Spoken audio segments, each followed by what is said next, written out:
Right, just a quick one. Been looking at this kettle, French kettle, a fairly posh, expensive one. Not just the ones you just throw away because the heating element's burnt out or started to leak. So it's a sort of metal thing, and it has some temperature sensor thing going on, some extra controls or whatever. Anyway, they'd taken it apart and opened up the bottom of the kettle and removed the thermal fuse, thinking this was what had blown, and in fact bought some replacements, a whole pack of them here, but didn't have a soldering iron to replace it, so I offered to have a look, and the first thing I did was test it, and it was fine, so that isn't the fault.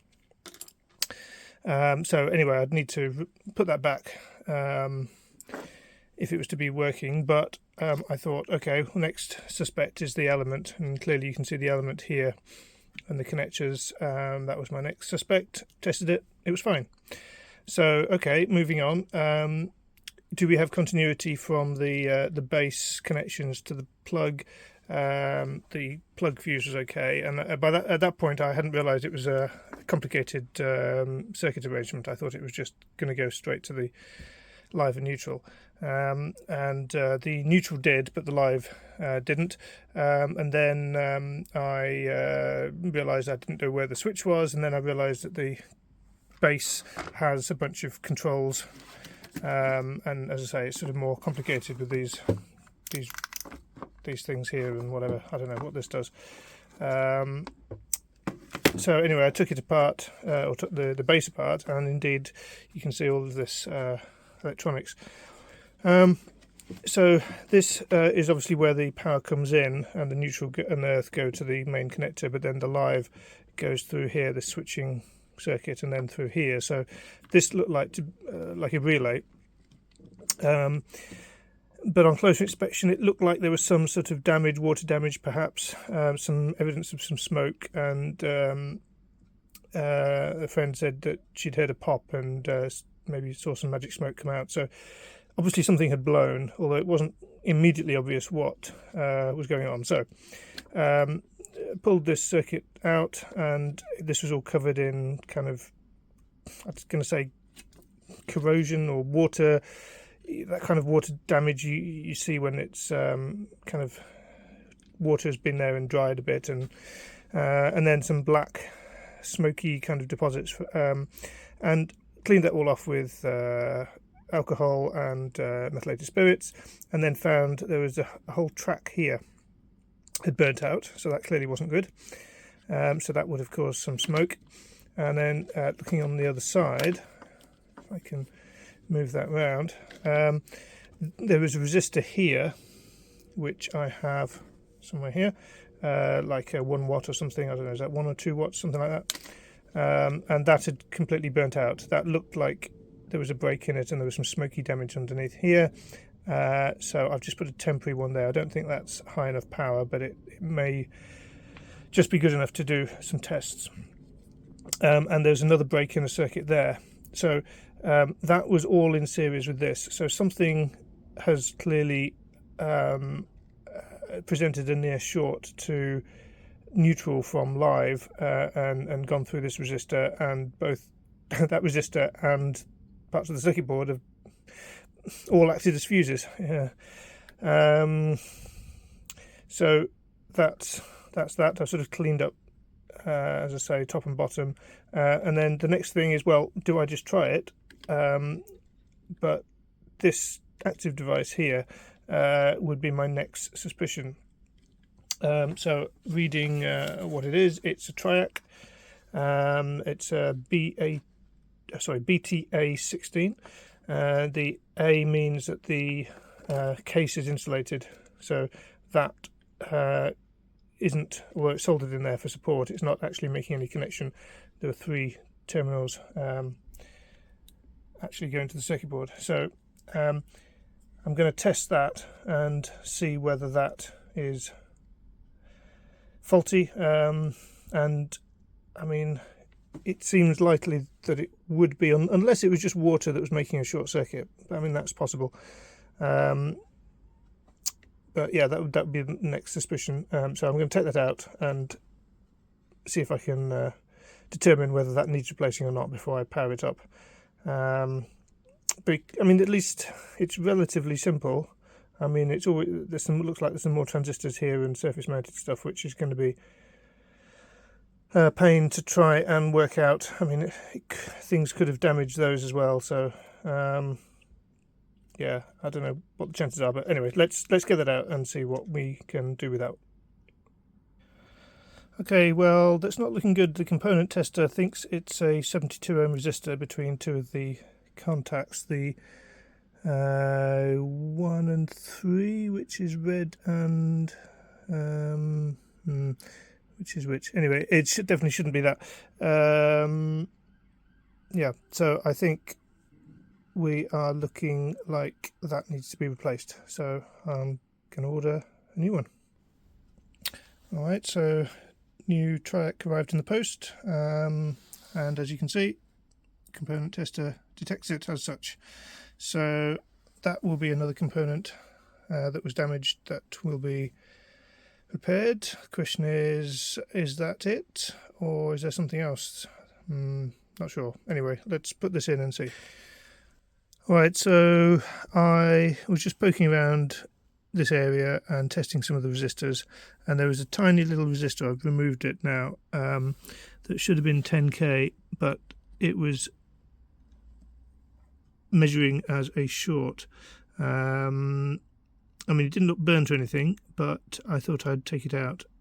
Well, it is okay actually as a resistor, and those pads are still showing up as a short. They seem to be going across two terminals of that Q1.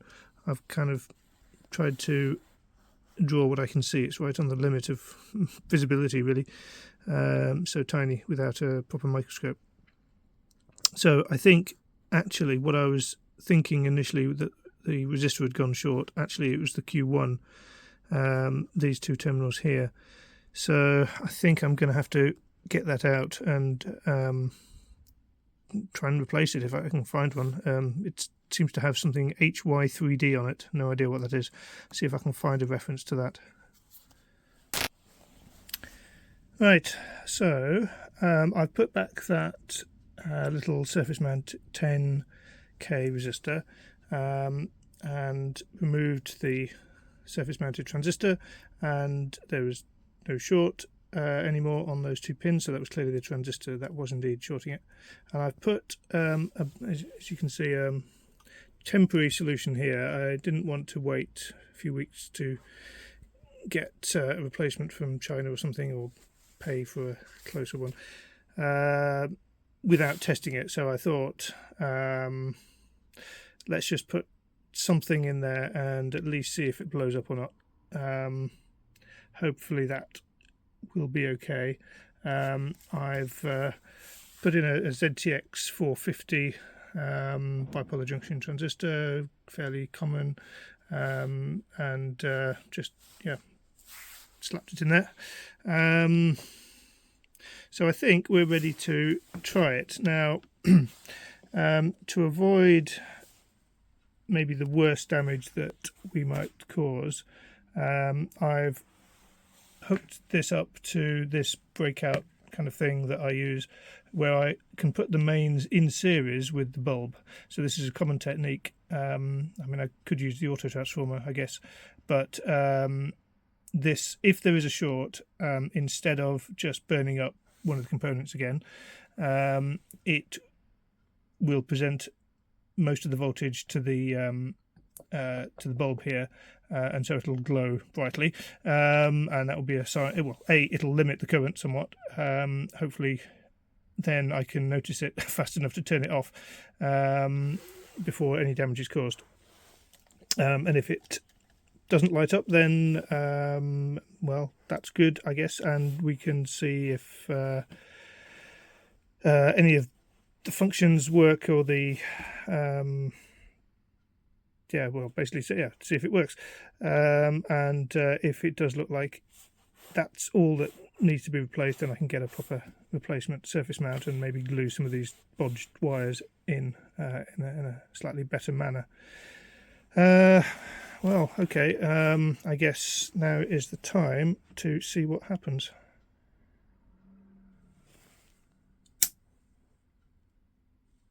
Okay, well, that was satisfyingly uneventful. So, okay, I think I will measure some voltages and check some things and see if that is looking as good as that appears, or whether the whole thing is just not working anyway. Okay, we'll see. One thing I forgot to mention, that device there, PD7, just from where it sat, I assumed that was a rectifier of some kind. Although it's a 3-terminal device, as you can see, the bottom two are connected together on the circuit board, so effectively it's 2-terminal. And I was a bit confused about what kind of device it was, in the sense that when I measured it, it didn't seem to have any any resistance. It seemed to be just an open circuit. Bit of hunting reveals that it's something I didn't actually know existed. It's called a silicon stack, a rectifier stack. So I think that is several diodes in series. So that allows it to cope with a higher voltage than a single diode. And from what I was reading, it takes about 40 volts to start to conduct. So that would kind of make sense in this circuit where you've got mains coming in, so very high voltage, and you really want to not rectify the whole cycle. So this will be just taking off the top bit of the cycle and not conducting for the other part. So yeah, that explains why I couldn't measure anything. I mean, it still might be, I suppose, completely open. It might have burnt out, in which case I would need a higher voltage in order to test that. But, well, I'll check that. So I wasn't having much luck with the power supply. I'd replaced some of the components that were obviously faulty, and I turned it on, and there was no output on the display still. Seemed like I was getting 5 point something volts for a little while, and then another trace seemed to burn out. So that's could be a bit of a dead loss, or at least I need to disassemble it further and trace it and test more components.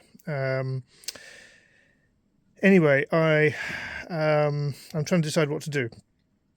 I can get a whole base unit for about 60 quid, which is less than a new kettle of this crazy kind, but it's still, more than I'd particularly want to spend. And then I thought, well, I didn't see any glimmer of activity on the display. So this board here I've taken out, as you can see, and it has the display on the other side. So I thought maybe there's something wrong with this. Maybe the power supply has actually damaged this board. So I got under the microscope and had a look. I mean, I can see the writing here of the positive +5 and the ground coming in, so that's easy. It looks like there's some regulator there in the middle. That's what I guessed. Managed to get the part number with my highest magnification, and it's one of these, a 7533, which is a series of CMOS regulators, input voltage up to, I think it was 24 volts, and then these two characters, numbers, indicate the output voltage, 3.3 in this case. So that's good. Was able to identify that. The main chip, some kind of microcontroller, I guess, I couldn't find any reference to. But still, I thought it should be easy to check the power supply here. So I was wondering whether that regulator had gone. And well, I've put some voltage, 5 volts, into this input here, and yeah, I was getting it to the input, of course, but absolutely zero, nothing, zilch on the output. So that does or that did point to this regulator being faulty. So I thought, okay, let's try and bypass it and put 3.3 volts on that capacitor and see if that works. So let's try that. So that's what I've done. Just put it on that capacitor, and if we go over here to the supply, turn it on, and oh dear, immediately I get a current limit. So this supply is, I think it's about 600 milliamps. So that is making me think that that regulator has gone short on the output, which is interesting. So, I mean, it could be something after the regulator, I suppose, but probably the regulator, I would think. So I think what I'll do, I think I'll take out the regulator, because if it's something afterwards, I don't think there's any chance of me repairing it. I mean, if it's this chip, I can't get a replacement. I mean, the only other things are really these like resistors and the LED module itself, which, I mean, it's a case of replacing the whole board anyway at that stage. Potentially, if it's just this regulator that's gone, if I take it out, the short won't be there anymore, so that will prove it, and I could potentially replace the regulator if the rest of the board is working. Even if I do that, I'm still in the situation that the power supply is still faulty. But one thing at a time. Let's check that. Just noticed here, look, this connector, which wasn't actually populated on this this kettle, Bluetooth in a kettle. Why on earth do you need Bluetooth in a kettle? No idea. Sadly, no joy. I even removed the capacitor there, and I'm still getting a short. So it's not looking good. I think it must be that chip. I mean, yeah, I think this board is toast. Oh well, it was worth confirming, I suppose. So unless I can get another of these and another power supply, which is basically most of the base unit, yeah, that's it. Not really repairable. Alright, so I think this is the end of the line for this non-repair video. So unless I can get a base unit to cannibalize for these two boards, I mean, basically, yeah, I can't do anything with this kettle. I just thought I would put some water in it and just check the base unit is connecting properly, and as you can see, the light comes on there, so that is now drawing power, and you know, that kettle part of it would work with a proper base, but it's just unfortunate that, yeah, I can't repair the base as is without spending more money. So I'll monitor eBay and see if something comes up relatively affordably, but yeah, that's it. I hope at least it's been some use in case somebody needs to cannibalize parts or replace something. Anyway, that's it as far as we can go here, I think. Thank you. Thanks for watching.